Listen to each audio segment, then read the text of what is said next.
Sejam bem-vindos ao Espaço Opinião. Fim de semana, eu e o Nuno Camilo fazemos-lhe companhia para analisar as notícias que marcaram a semana. E é precisamente Nuno Camilo que está comigo em estúdio. Nuno, obrigada desde já pela sua presença. Durante uma hora vamos então aqui analisar as notícias nacionais e internacionais que marcaram a semana. Nuno, esta primeira parte é dedicada às notícias, à atualidade nacional. Começamos precisamente o primeiro tema aqui que trazemos e que pomos em discussão em cima da mesa. Começa pela licença parental a casais do mesmo sexo. O que é que isto significa, Nuno?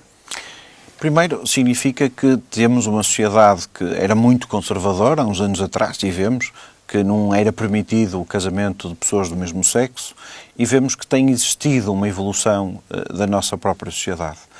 Primeiro, a permissão do casamento de pessoas do mesmo sexo. Hoje já é possível fazer a adoção e neste momento já está em debate para aquilo que é a possibilidade de as pessoas do mesmo sexo poderem gozar a licença parental. Na minha opinião, eu acho que é chocante quando nós permitimos o casamento e depois não conseguimos automaticamente corrigir a legislação de forma a dar um conjunto de direitos legais e obrigações que os outros, digamos, pessoas de sexo diferente, tinham. Portanto, a partir do momento que existiu essa evolução, do ponto de vista ideológico da nossa sociedade, e que o Parlamento assim achou que o país estava preparado para essa evolução, já deveria ter sido feito isto há mais tempo. Vemos que os direitos parentais neste momento têm vindo a crescer, e prova disso é que a partir de 2020 vamos começar a deixar de ter 15 dias de licença e vamos passar a ter 20 dias, o que significa que existe aqui uma aposta naquilo que é os direitos dos casais e também dos pais, porque ao fim e ao cabo a nossa sociedade estava muito fechada e era só as licenças de maternidade que existiam quando nós não nos preocupávamos muito com aquilo que era a atividade e o desempenho do pai no crescimento da família e disponibilizar também a capacidade uma inclusão também. De fazer. Portanto, nós ao fim e ao cabo estamos aqui a dar força ao conceito de família e estamos a dar passos largos para aquilo que é a evolução da sociedade e o crescimento daquilo que são os direitos, liberdades e garantias de todos os seres que têm atividade na sua vida pública e social. Que implicações tem? Do ponto de vista económico, isto vai ter uma implicação considerável para as empresas, não é? Porque, na verdade, até agora este direito não era um direito reconhecido para pessoas do mesmo sexo e isto vai ocorrer. Mas é uma implicação que existia se estivessem casados com uma pessoa de um sexo diferente. Portanto, não vejo que isso seja um transtorno. Acho sim é que dá aqui também algum equilíbrio à própria criança e, acima de tudo, percebe, não naquela fase, porque é um menor muito pequenino, não é que tem meses, mas é importante sentir o afeto, sentir a disponibilidade, sentir alguém que está lá também e é o pai que também deve acompanhar o crescimento da criança e ainda por cima numa fase tão engraçada que é o início. Todo o processo do crescimento dos filhos é sempre um processo interessante, mas o início tem a sua particularidade e a sua magia, não é? Aqui também é a sociedade a acompanhar esta evolução dos novos tempos. Sim, isso é... E adaptarmos as leis também aqui a estas novas realidades. É verdade. Isso é a evolução social, mas é acima de tudo também aquilo que eu chamo a costela mais de esquerda, porque se nós tivéssemos um Parlamento mais conservador no que diz respeito com uma direita muito mais forte, nós dificilmente teríamos a passagem deste tipo de evolução para outro estado daquilo que é o conceito de família e dos direitos, que são dos direitos dos casais do mesmo sexo. Eu considero isto uma evolução bastante positiva e estou certo que irá ser valorizado do ponto de vista daquilo que é o conceito de família e daquilo que é a necessidade de apoio e o reconhecimento dos direitos das pessoas do mesmo sexo que contraíram matrimónio ou que somente não quiseram contrair matrimónio, mas na verdade quiseram única e exclusivamente adotar uma criança ou ter uma criança em união de facto. Era também uma medida necessária, Nuno? Não era uma medida que nós precisássemos dela no dia-a-dia, mas do ponto de vista social considero que é repor os direitos àqueles que têm, sob o mesmo solo, sob o mesmo direito de um país, terem as mesmas condições e as mesmas igualdades que têm os outros casais. Muito bem. Nuno, depois de analisarmos então a licença parental a casais do mesmo sexo, passamos ao próximo tema. Agora o Nuno escolheu a EDP, que vende ativos de 6 mil milhões de euros. Nuno, o que é que isto nos diz e que leitura podemos fazer desta notícia? A primeira questão é que, quando me falam em 1.000 milhões, 6, 7, 8, 20 mil milhões, eu lembro-me sempre daquilo que foi a PT. E nós, se recuarmos um bocadinho, uns anos atrás, a PT era a maior empresa de telecomunicações, não do mundo, mas na Europa tinha um peso muito forte e tinha muita força no que diz respeito ao número de clientes e uma dinâmica muito grande, o crescimento para o Brasil, com a Oi. E nós olhávamos para gestores de topo que recebiam prémios internacionais e com isso tínhamos uma notoriedade com a PT fora do comum. E hoje nós olhamos para a EDP, vimos que a EDP recentemente teve aqui uns precalços do ponto de vista daquilo que eram os seus resultados, não tiveram os resultados económicos tão bons como era esperado, e vemos agora uma necessidade de vender 6 mil milhões de ativos que a EDP tem. É verdade que esta venda dos 6 mil milhões de ativos está, ao fim e ao cabo, a tirar da sua esfera de atividade e elementos que neste momento tem em Madrid, por exemplo, e na Península Ibérica, e que vai fazer também com que nós percamos aqui algum poder de decisão e algum poder de influência. O que vai acontecer, na verdade, é que esta venda destes ativos de 6 mil milhões de euros, a intenção é reinvesti-los para energias renováveis. É verdade que nós olhamos para isto e do ponto de vista básico, do ponto de vista de uma análise minimalista, consideramos algo muito bem, porque estamos a tirar um ativo que vai ser valorizado com um incremento de novos ativos para um investimento de 12 mil milhões de euros, mas são operações sempre muito grandes e que nós devemos olhar com alguma preocupação e, acima de tudo, perceber, essencialmente, é qual é que vai ser o retorno que estas operações podem vir a ter. É verdade... Qual é que poderá ser esse retorno? De que forma? Neste momento não há nenhuma projeção, nem feita pela EDP, com o retorno que pode vir a ser feito com o investimento de 12 mil milhões de euros. Nós estamos aqui a falar em muito dinheiro e estamos aqui também a falar na perda de ativos estratégicos. Porque, ao fim e ao cabo, quando nós falamos de uma barragem que está na Península Ibérica, ou, por exemplo, na nossa vizinha Espanha, estamos a dizer que existe uma participação de uma empresa portuguesa, que neste momento já não é capital português, grande parte, para não dizer quase a totalidade, mas que, na verdade, o que acontece é que esta empresa tem poder de decisão naquilo que é a gestão da eletricidade que vem dessa barragem para cá. Portanto, nós vamos abdicar deste poder que temos e isso pode nos custar muito caro naquilo que pode vir a ser a gestão no futuro em termos de eletricidade. Era também esse aspecto negativo que há pouco o Nuno referia. Sim, e isso é uma preocupação porque, ao fim e ao cabo, nós passamos a estar dependentes de terceiros quando antes nós tínhamos o poder de decisão sobre a coisa. E isso é que, no meu entender, é preocupante. É óbvio que quando nós falamos num futuro mais limpo, mais ecológico, mais amigo do ambiente e que existe até o próprio Governo implementou um conjunto de legislação, a própria União Europeia também, no que diz respeito, por exemplo, ao combate ao plástico e outras matérias, mas, na verdade, aquilo que nós temos hoje é uma transposição e uma transferência de poder de algo que nós temos de concreto para algo que não sabemos, porque estamos a falar de energias renováveis, portanto estamos a falar do clima, estamos a falar de energias eólicas e que nós depois poderemos, ao fim e ao cabo, não as controlar, porque alterações climatéricas. Não estou com isto a dizer, os velhos do Restelo, que nós não devemos fazer, não devemos evoluir, mas devemos acautelar a gestão dos nossos interesses. Isso sim é importante, acautelar os interesses. E porquê acautelar os interesses? Porque, na verdade, hoje, um dos grandes problemas que as empresas têm são os custos energéticos.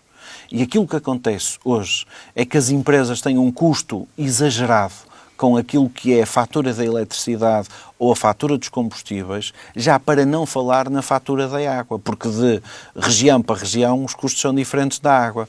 E isto faz com que nós deixemos de ser tão competitivos.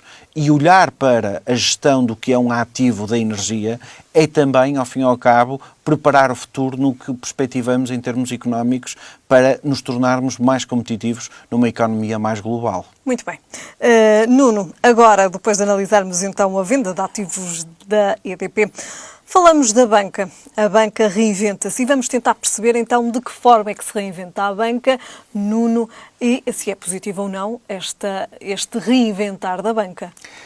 Sim, o que nós vemos essencialmente, temos que ver os melhores exemplos. E vemos, por exemplo, o caso da Suécia. A Suécia perspectiva que em 2030 só 3% das suas transações que hoje existem deixem de existir em dinheiro. Portanto, será, como se diz na gíria, dinheiro plástico, cartões, telemóveis ou outros elementos que venhamos a descobrir para fazer o pagamento. Mas, na verdade, o que tem existido cá em Portugal é que vimos uma reestruturação da banca considerável, vimos com muitos balcões de diversos bancos a fechar, e esses balcões que fecharam, ao fim e ao cabo, reduziram a prestação daquilo que era um serviço que nós antes, em qualquer canto, encontrávamos um banco, agora temos dificuldade de encontrar. Vimos uma reestruturação do pessoal com bancos a fazer despedimentos superiores a 1000 pessoas por ano, em algumas situações, e vemos agora um banco que está sediado em Portugal também e que tem outras empresas da atividade bancária fora do país, mas um banco que está a reinventar aquilo que é o conceito de banco. Primeiro está a disponibilizar um serviço de coworking, portanto, algo que sai fora do registro do que é o normal, que vai ter também um serviço de café e que vai ter um espaço para as pessoas poderem reunir e, ao fim e ao cabo, vamos fazer aqui um negócio e já agora está aqui o banco e vamos já realizar o negócio, fazer o crédito, fazer a transação comercial, o pagamento e tudo isso. Isto é realmente algo de inovador. Neste momento só está a ser testado em Oeiras, mas esse banco já deu indicações que quer crescer para Espinho e para Coimbra. Portanto, e nós olhamos para isto como uma janela de oportunidade e, acima de tudo, a evolução da própria banca. Um novo conceito. Um novo conceito, porque hoje, e acho que isso é um sentimento comum, quantos de nós, nos últimos 10 anos, fomos a um banco? Se calhar fomos lá ou porque o cartão multibanco ficou preso na caixa, ou porque era preciso assinar um documento que o banco pediu, ou porque acabou o bilhete de identidade e foi preciso renová-lo, mas já nem isso, porque nós mandamos o cartão de cidadão por e-mail. Mas, na verdade, o vencimento e os salários é feito por transferência bancária, as compras são feitas por pagamento de cartão, a aquisição de um bem de maior dimensão, no caso de um carro, de uma casa, é tudo já feito por transferência ou por um cheque visado. Portanto, tudo isto faz com que a nossa deslocação ao banco seja cada vez menor e os próprios bancos tenham cada vez menos atividade. E vejam aquilo que foram as comissões que os bancos cobraram, porque como deixam de ter este fluxo de pessoas e a necessidade de atividade muito, muito grande naquilo que diz respeito às transações comerciais que vão existindo, os bancos têm que reinventar-se, não só para aumentar a sua fonte de receita, e aumentaram as comissões ao longo dos últimos anos. São das mais elevadas da Europa. São das mais elevadas da Europa, é verdade, e agora, em contrapartida, perceberam que o nicho de mercado têm que reatualizar, tendo em conta que tem espaços não só muito grandes, e nós antes chegávamos a um banco há 15 anos atrás e trabalhavam 30 pessoas. Hoje chegamos a um banco, o banco tem 4 a 5 pessoas no pico do dia, porque não é preciso ter mais trabalhadores nessa atividade. Portanto, significa isto que têm muito espaço livre e que têm que reinventar-se e, acima de tudo, rentabilizar também o seu espaço. Até porque a oferta de serviços da banca portuguesa é muito escassa, sim, comparado com a banca europeia. É verdade, mas nós neste momento, por exemplo, o multibanco é um serviço que existe em Portugal e é um dos serviços que, comparado com outros países, é uma evolução muito grande. Como, por exemplo, hoje, nós quando falamos no MBWay, estamos a falar de um produto que foi uma invenção portuguesa, pela Cibes, um produto de excelência e que, na verdade, foi uma evolução tecnológica muito grande. Agora vamos perceber se nós vamos ter capacidade para entrar em serviços internacionais e se conseguimos crescer, porque, acima de tudo, o que nós precisamos, e a banca também precisa, é de escala. E se esse serviço será ou não taxado também? Já está a ser. Para já não era até agora. É verdade. E muitas foram as críticas também, depois de se falar que poderia vir a ser taxado. E a perspectiva que se teve da taxação é que possa ter quebras superiores a 30%, o que é muito num produto destes que estava a entrar no mercado e que, infelizmente, alguns bancos perceberam que seria uma janela de oportunidade para aumentar mais as suas comissões de serviços e prestações. Muito bem. Depois, então, de percebermos como é que a banca se pode reinventar e que serviços, então, estão neste momento a ser oferecidos por alguns bancos em Portugal, falamos de política e falamos da pena de prisão para políticos que não declarem rendimentos. Bem, isto será única e exclusivamente, eu acho que é mais uma legislação que sai e que não vai ter grande aplicação. Primeiro, eu não tenho memória de ver declarações de rendimentos de políticos que não entregaram a tempo, ou porque se esqueceram, ou porque tiveram que as corrigir, ou porque não entregaram a informação toda e nunca houve consequências, apesar de já haver algumas penalizações insignificantes, mas agora com a penalização, com a pena que é a pena de prisão, não estou a ver que isto seja implementado. Primeira questão. Segunda questão, eu considero que nós temos em Portugal dois tipos de políticos. Temos os autarcas, os governantes e depois temos os deputados. E é óbvio que isto parece um contrassenso, mas eu acho que isto faz todo sentido. É que nós temos dois regimes que estão muito bem vincados. No regime dos deputados, nós não temos limitação de mandatos, não há, nunca houve. Há um conjunto de incompatibilidades que não são, ao fim e ao cabo, tão exigentes como são com todos os outros políticos. Eu vejo, por exemplo, o caso de vereadores a meio tempo em autarquias que não têm um número reduzido de habitantes e que não precisam de estar a trabalhar a tempo inteiro, porque não existe atividade que o justifique, nem a autarquia tem capacidade financeira para ter a tempo inteiro. E o que acontece, na verdade, é que existe um conjunto de incompatibilidades que muitas vezes as pessoas não podem exercer a sua atividade profissional. Depois vemos também o caso da limitação de mandatos. Nós chegamos a um autarca que está numa autarquia, que fez um trabalho notável e que a lei impõe que não pode continuar o seu mandato. Podemos discutir se é correto ou não é correto. Eu considero que deve haver um limite para tudo. E até acho, e até vou mais longe do que isso, eu considero que o próprio legislador deveria impor um limite até às organizações que não têm cariz lucrativo, que não têm fins lucrativos, mas que têm atividade coletiva. O caso das associações, dos bombeiros, de tudo o que são atividades associativas e que têm esse tipo de, ao fim e ao cabo, de atos eleitorais. Porque a limitação de mandatos faz com que as organizações também deveriam ser abrangidas. Rejuvenesçam. Porque se nós olharmos para um presidente, por exemplo, de uma coletividade de bombeiros, por exemplo, que está lá há 30 anos, é óbvio que as outras pessoas à volta, ninguém está pronto para seguir, porque já sabe que vai continuar, portanto ninguém está ali disponível para estar a ser número 2, porque sabe que não é tão cedo que isso vai acontecer. Portanto, esta questão da limitação de mandatos nos deputados e nos outros órgãos é algo que eu acho gritante e que os deputados, de uma vez por todas, deviam ser eles os primeiros. Quando fizeram a limitação de mandatos para as autarquias, deveriam ter imposto a eles próprios essa questão da limitação de mandatos. Mas quando se fala desta questão de penas de prisão para políticos que não declarem rendimentos, como é que podemos encarar esta notícia em si, ou esta preocupação em si?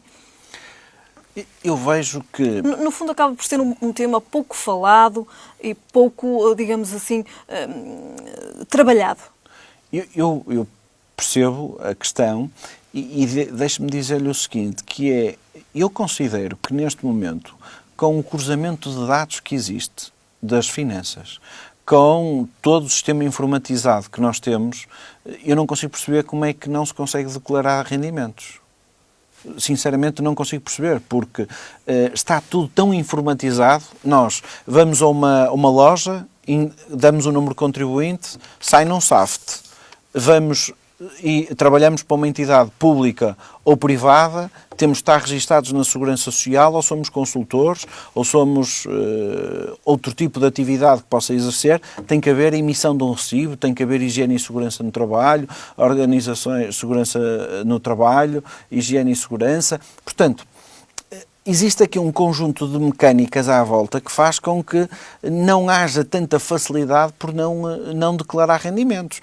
Agora, é óbvio que o sistema ainda não é infalível, nem está tão eficaz, mas acho que com a evolução que as finanças hoje têm e, acima de tudo, com a forma tão, eu diria que agressiva, com que olham para a pessoa, o contribuinte, em que nós, os contribuintes, somos sempre os maus da fitas, porque as finanças primeiro dizem, não, temos ali um criminoso, só depois temos que pagar, e só depois de pagar é que podemos reclamar, e depois é que vão ver se temos razão e depois devolvem, em algumas situações. Portanto, eu não consigo perceber qual é a necessidade de um regime tão duro, com uma pena de prisão, porque não perda de mandato. Logo, imediata, no caso de se provar o incumprimento, do que a pena de prisão, porque depois nós sabemos que também há a pena de prisão suspensa, não é?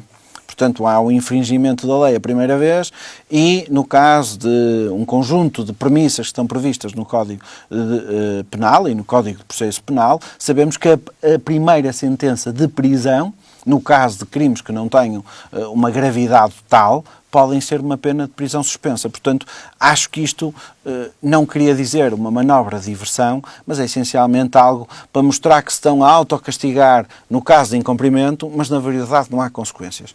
E nós podemos, se me permitir, num minuto, dizer-lhe o seguinte: nós ainda há tempos no Parlamento tivemos a questão das faltas dos deputados, que viemos a perceber que não era só num grupo parlamentar, havia mais que um grupo parlamentar que tinham práticas abusivas relativamente a esta atividade de não participar nas iniciativas e haver a marcação das presenças. E as consequências destes atos, de quem os cometeu, eu sinceramente não estou recordado de ver grandes penalizações nem exemplos. E acho que quem está num órgão e no exercício de funções tem que ser o primeiro a dar o exemplo e, acima de tudo, transparência e rigor. Muito bem.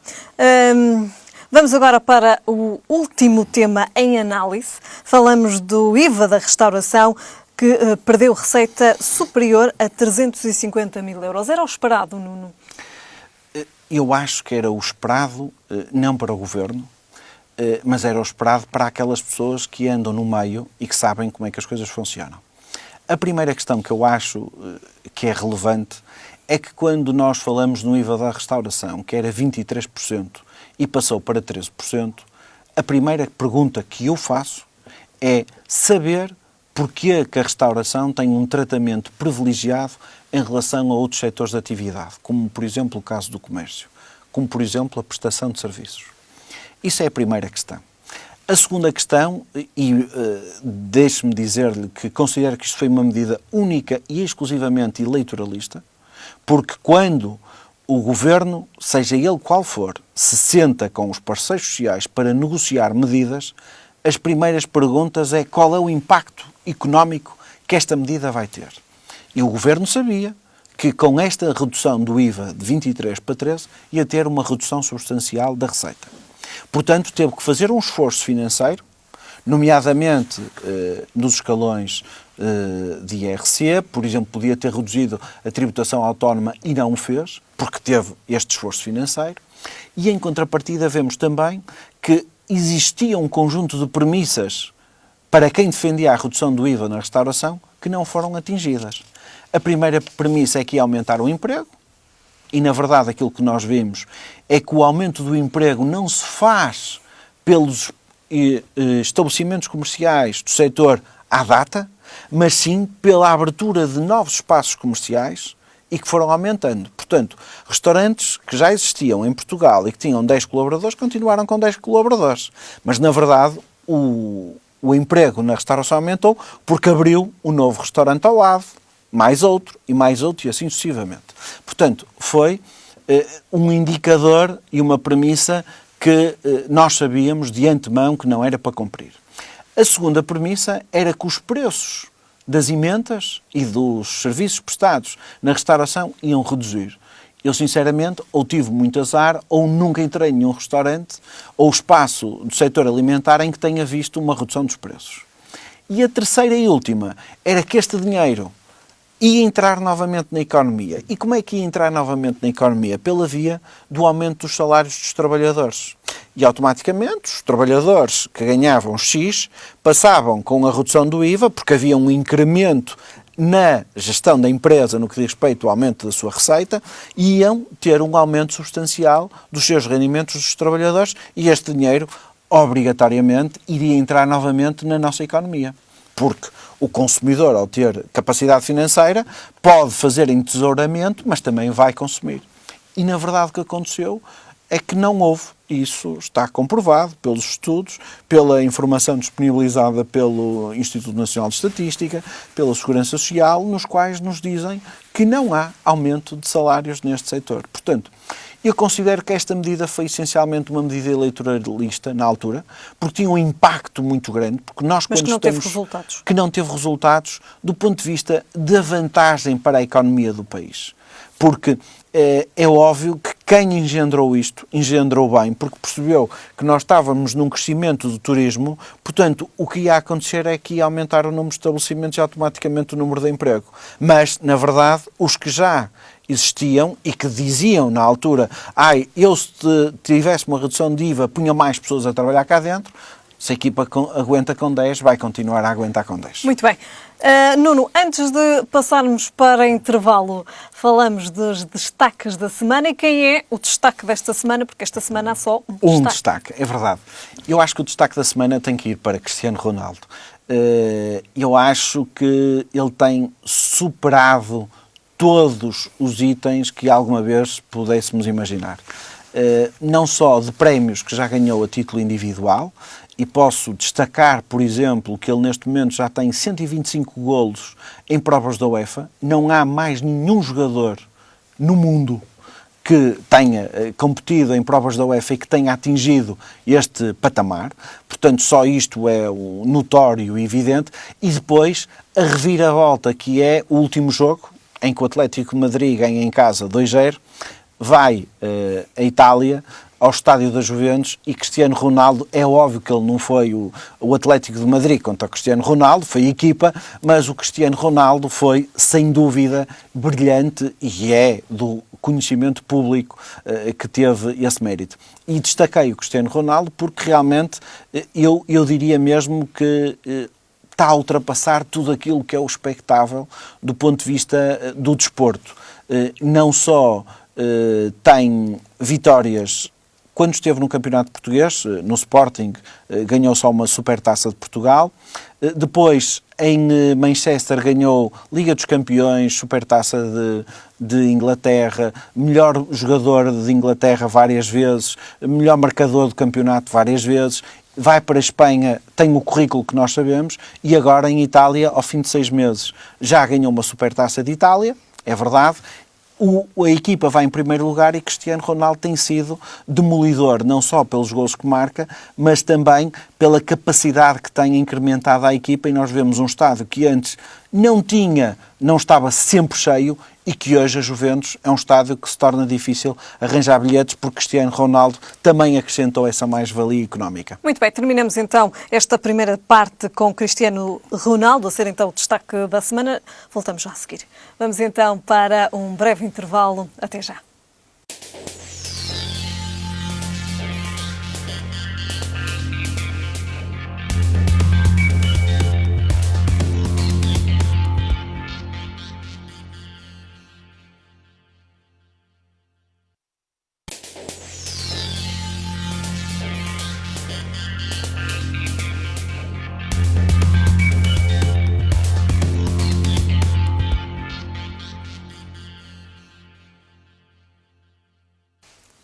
Regressamos então ao Espaço Opinião fim de semana. Nesta segunda parte analisamos a atualidade internacional. Vamos então ver quais são os destaques desta segunda parte na atualidade internacional. Nuno, começamos esta segunda parte com a Turquia. Então, o primeiro destaque de hoje, a Turquia que silencia a imprensa nacional e estrangeira. Bem, nós já nos tínhamos habituados à Turquia a silenciar a nível interno aquilo que é os jornais e a comunicação social. E vemos os turcos, um país e um povo essencialmente muito sofredor, com muitos atentados, e neste momento vemos, e isso é que se torna preocupante, é o próprio governo expulsar jornalistas, nomeadamente um jornalista alemão que já estava há cerca de 20 anos a trabalhar na Turquia e em que não lhe viu renovada a credencial de jornalista. Portanto, automaticamente não tem atividade profissional, teve que sair do país e veio para a Alemanha. Estamos a falar também, por exemplo, de mais 2 ou 3 jornalistas de uma televisão que estavam a representar agências noticiosas também na Turquia e que também não viram renovadas as suas licenças. E isto é um sinal, e eu acho que isto é que é preocupante. Preocupante no sentido em que vemos a necessidade dos poderes políticos em querer controlar a informação, em querer condicionar. E nós vemos que aquilo que aconteceu... Cada vez mais estamos a assistir a isso. Cada vez mais. E nós vemos que o que aconteceu, por exemplo, no norte da África, as redes sociais foram uns elementos instigadores daquilo que era a propagação de mensagens e de informação, a instigar as pessoas a revoltarem-se e a indignarem-se. Portanto, a Turquia percebe, não vamos deixar que levem informação daqui para fora. Não, vamos tentar, ao fim e ao cabo, adormecer a opinião pública internacional e com isto vamos fazer com que nós sejamos os todos poderosos cá dentro. Temos a comunicação social muito controlada, da parte interna deles. Eu diria que eles têm o lápis azul, como nós tivemos cá triagem também no passado, um filtro, e com isto conseguem ir silenciando as organizações. E depois vemos... o que é que acontece? Vemos a comunidade internacional, nomeadamente, por exemplo, o caso da Alemanha, emitiu logo o Ministério dos Negócios Estrangeiros a dizer que não é seguro começarem as pessoas, só se tiverem muita necessidade é que irem para a Turquia.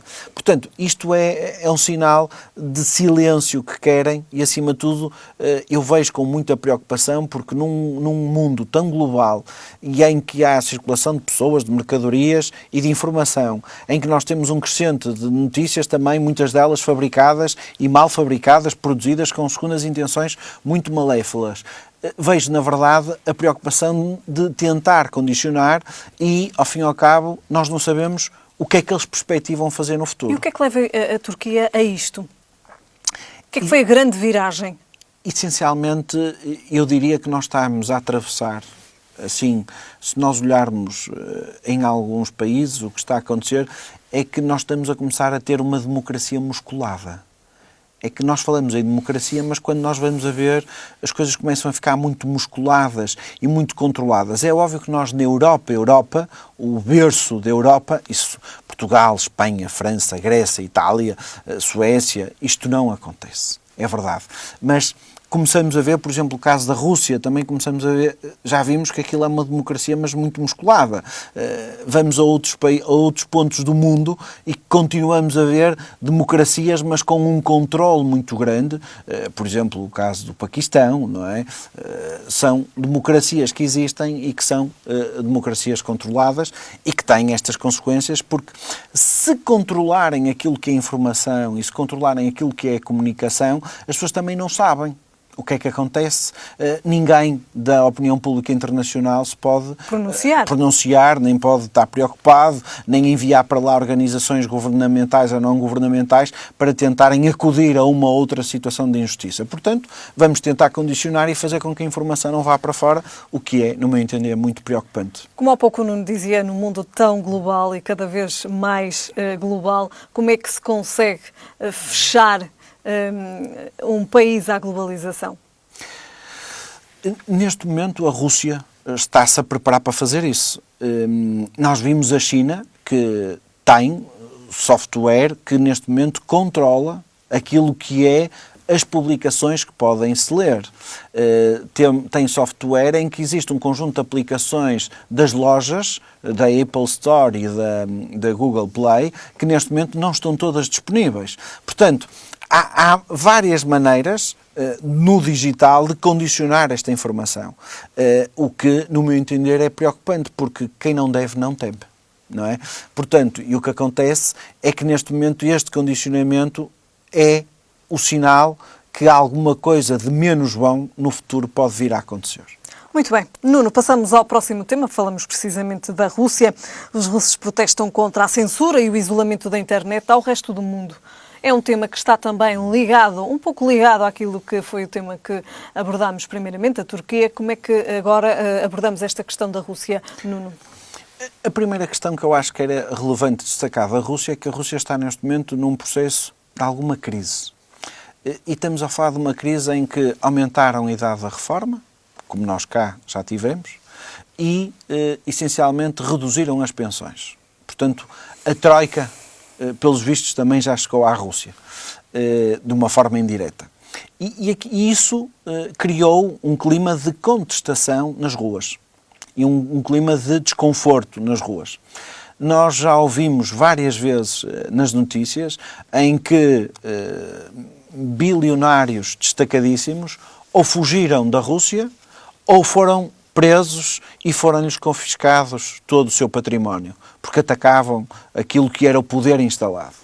E depois vemos também que neste momento a Assembleia, a Duma russa, neste momento prepara-se para votar uma lei que fala sobre aquilo que é os serviços digitais. O que eles querem com isto fazer é essencialmente controlar, lá está, a informação que entra. Portanto, toda a informação digital que entre para a Rússia tem que passar pelos servidores da Rússia. Eu diria que isto parece quase que um motor com água e depois metemos-lhe um filtro que é para filtrar a água que sai. E aqui é a mesma coisa. A passar nos servidores russos, aquilo que nós vamos ver, essencialmente, é um controle da informação que pode entrar e da que pode sair. E também acho que era importante destacar a forma como os russos neste momento estão a começar a ser oprimidos.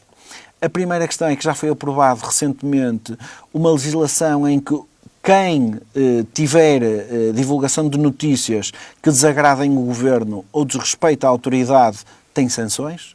Portanto, não é... O que é uma notícia que desagrade o governo? Dizer que o governo fez mal em aumentar a idade da reforma, algo que não seja de acordo, mas quem é a entidade competente que para regule isto? Quer dizer, a liberdade de imprensa, que é um dos bens e um dos direitos mais importantes que nós temos neste momento numa sociedade global, está completamente fragilizado numa situação destas. Está cada vez mais posto em causa. Mais condicionado. Portanto, significa que os russos, ao fim e ao cabo, o que querem fazer é controlar também a informação, fazer com que o que está de mal lá dentro não venha cá para fora e que, ao fim e ao cabo, o que está de bom daqui também não entre, para não criar, eu diria que o pecado naquelas mentes de poderem querer e dizer não, eu gostava de um país mais livre, mais homogéneo, mais justo, como existe noutros países. Como é que será feita também aqui a saída das pessoas? Eu devo dizer que é assim, se queremos restringir então tudo aquilo que é informação que entra e sai do país, como é que vamos permitir que as pessoas também saiam, circulem, elas próprias? Porque automaticamente as pessoas vão querer viajar, vão querer, os milionários e bilionários, que existem muitos, ainda bem, vão querer viajar, vão querer saber, vão querer contactar com outras realidades. Por exemplo, o caso da mobilidade do ensino, em que existe um conjunto, milhares, para não dizer milhões de russos que todos os anos se dispersam pelo mundo, em que vão estudar, adquirir novas competências, fazer investigação, desenvolvimento tecnológico de determinados elementos em vários países, tudo isto fica um bocadinho o que é, não é? Porque depois eles vão estar fora, vão telefonar à família, vão dizer o que está a acontecer e vice-versa. Portanto, parece-me um bocadinho algo precipitado, porque é muito difícil estancar um rio com um servidor como estes que querem fazer. Acho que será difícil controlar aquilo que é informação, porque ela vai continuar a chegar por outros canais. O que é que está aqui em causa, Nuno? E qual é que é o futuro da internet nestes países que de facto agora acabamos de analisar, quer a Rússia, quer a Turquia? Eu acho que o que está aqui em causa essencialmente são questões de direitos, liberdades e garantias, que é, nós poderemos vir a ter aqui alguma conflitualidade no mercado, entenda-se, na sociedade, e essa conflitualidade não transparecer para o exterior. E acho que a Rússia, ao reduzir as pensões e aumentar a idade da reforma, ao fim e ao cabo, isto é o primeiro sinal que nós vamos ter aqui intervenção no que diz respeito a medidas mais duras e que a Rússia não quer que haja propagação e querem controlar a informação. Porque, ao fim e ao cabo, vejam a distância que existe entre vários pontos da Rússia, a informação para chegar de uma ponta à outra, as redes sociais e a imprensa são os elementos que conseguem comunicá-los. Porque chegar a uma informação daquilo que é uma manifestação que está a existir na capital, na Rússia, a outra extremidade, nós sabemos bem a dificuldade que é, e sabemos que passado 2 anos é que sabiam que afinal houve uma manifestação há 2 anos na capital. Portanto, eles com isto querem condicionar e ao fim e ao cabo fazer com um teste num balão de oxigênio para diminuir aquilo que possa vir a ser contestação, desconforto e revolta por parte das populações. Muito bem, Nuno, passamos agora ao próximo tema. Falamos das eleições na Índia. Sim. Estes países, destas regiões, são países, nomeadamente a Índia, ainda falamos há 3 programas atrás do problema com Caxemira e com o Paquistão e da conflitualidade que existe. Vemos, neste momento, estamos a falar de uma população de 900 milhões de pessoas com capacidade eleitoral para votar, portanto estamos a falar em muita gente, estamos a falar num período muito grande de duração do ato eleitoral e só passados 5 dias, depois das eleições acabarem, é que se consegue saber os resultados.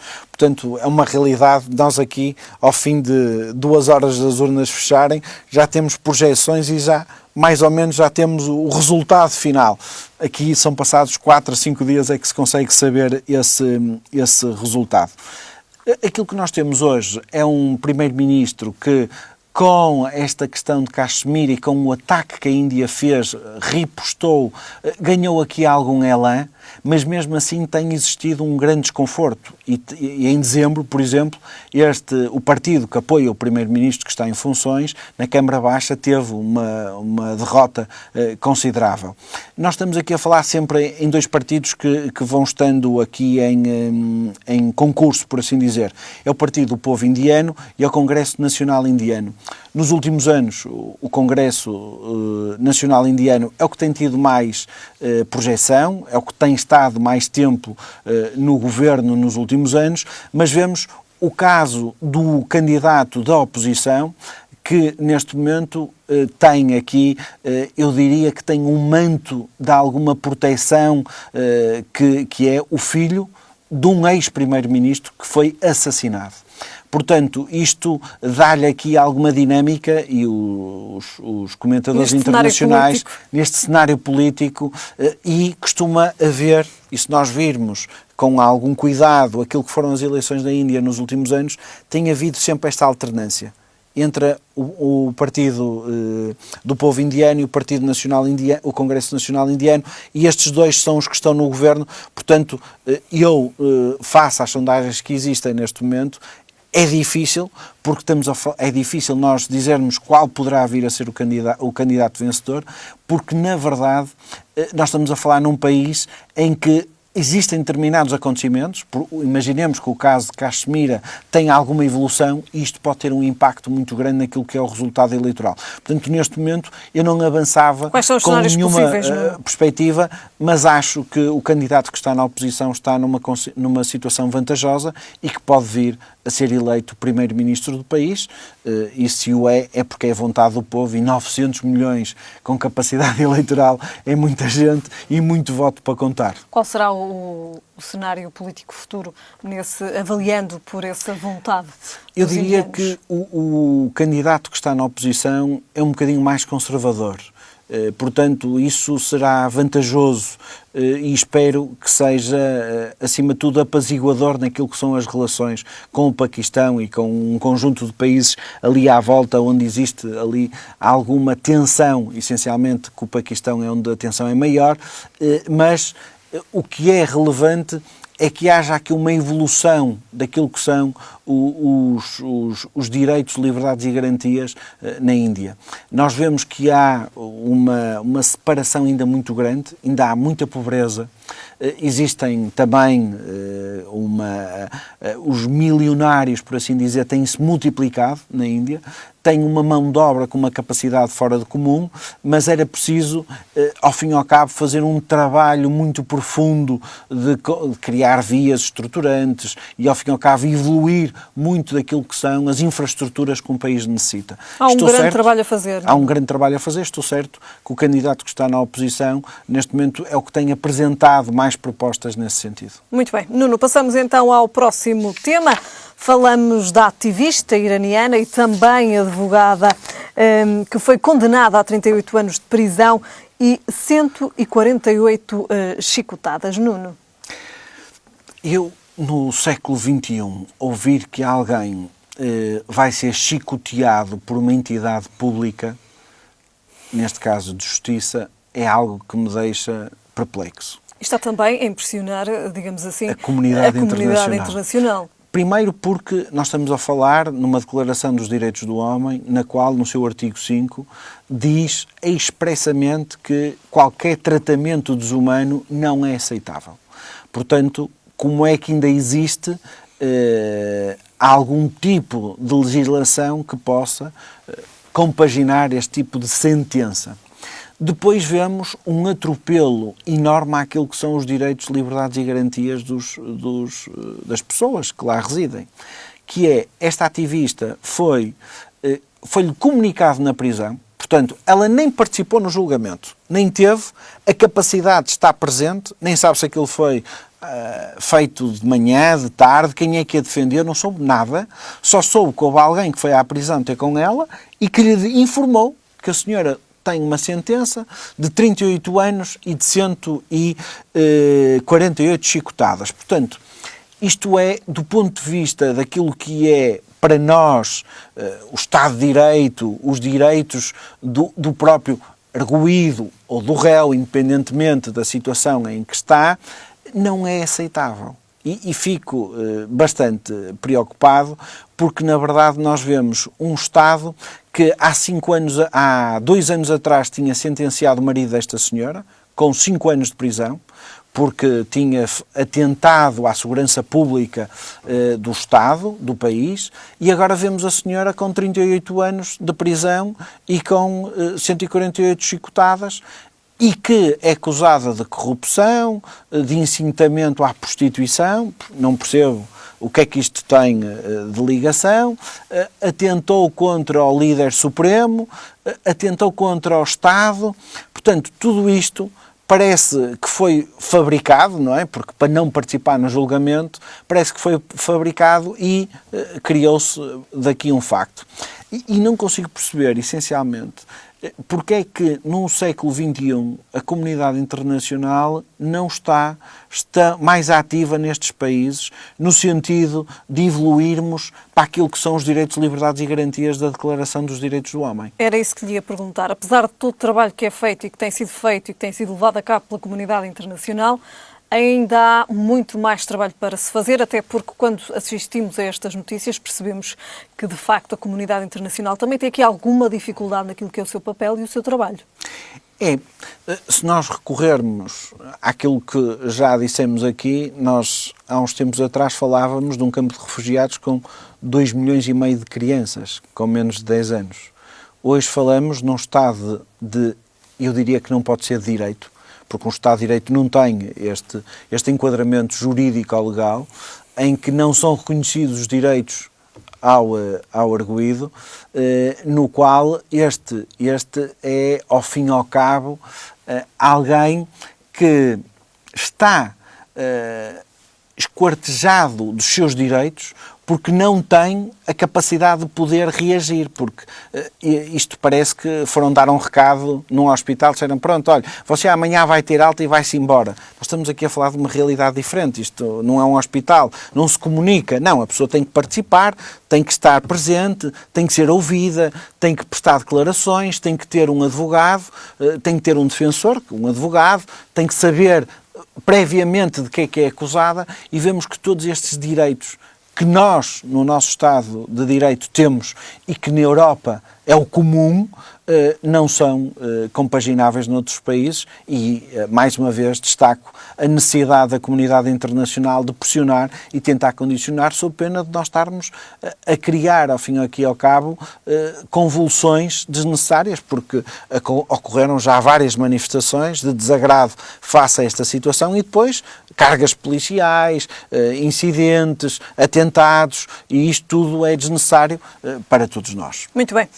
Nuno, antes do fecho do programa temos a dica da semana, assim é que é, e hoje falamos do arquivo em papel que acabou em janeiro de 2019. O que é que significa, Nuno? Essencialmente, o Governo, no Conselho de Ministros, recentemente, há uma semana, se não estou em erro, ou 2 semanas, foi aprovado legislação na qual, a partir de 1 de janeiro de 2019, não é necessário o arquivo em papel, desde que, lá está, a vírgula, desde que haja esse arquivo em suporte digital, mas tem que estar nos servidores da União Europeia. Portanto, o legislador, ao fim e ao cabo, reconhece que na União Europeia não há problemas com os servidores, que é para não ir nem para a Rússia, nem para a China, para não haver confusões. Portanto, o que significa é que há a desburocratização daqui da questão do papel. Isto é consequência de nós hoje já podermos deslocar a espaços comerciais e podemos não necessitar da impressão do papel. Hoje já existem supermercados no qual, se nós quisermos, já não nos dão o talão, porque automaticamente já sai no nosso registro informático nas finanças. Portanto, isto é o simplex a ser introduzido e que, do ponto de vista para as empresas, também tem as suas vantagens. Primeiro, porque as empresas tinham que fazer o arquivo, tinham que guardar, e muitas vezes a manutenção deste tipo de informação ocupava muito espaço, que era um desperdício e que muitas vezes, maior parte das vezes, era espaço ocupado e que nunca, no futuro, ninguém ia lá consultar, nem pesquisar, nem algo do género. Portanto, o arquivo digital é um arquivo que, ao fim e ao cabo, nos dá aqui outras garantias, até mesmo, se nós quisermos ser minuciosos e irmos ao detalhe, nós hoje temos um conjunto de faturas que antes nos chegavam às mãos em papel térmico. E que, passado algum tempo, nós olhávamos para o papel e o papel estava completamente branco, porque a impressão foi-se. Isto deixa de existir, porque com a digitalização a fatura fica lá garantidamente ad eternum e não fica um bocadinho de papel em branco sem saber o que é que era e o que é que representava. É uma vantagem, sim. Nuno? Ou será uma vantagem Será também uma vantagem aqui? Para as empresas. Muito bem. Nuno, terminamos hoje então a falar do arquivo em papel. Acabou então em janeiro de 2019. Também será aqui então uma vantagem para as empresas. Nuno, voltamos a marcar encontro para a próxima semana. Aproveito para lhe desejar uma boa semana e também um bom fim de semana. Obrigado, igualmente. Terminamos então hoje o Espaço Opinião fim de semana. Voltamos a marcar encontro no próximo sábado, à mesma hora. Até lá, fique bem.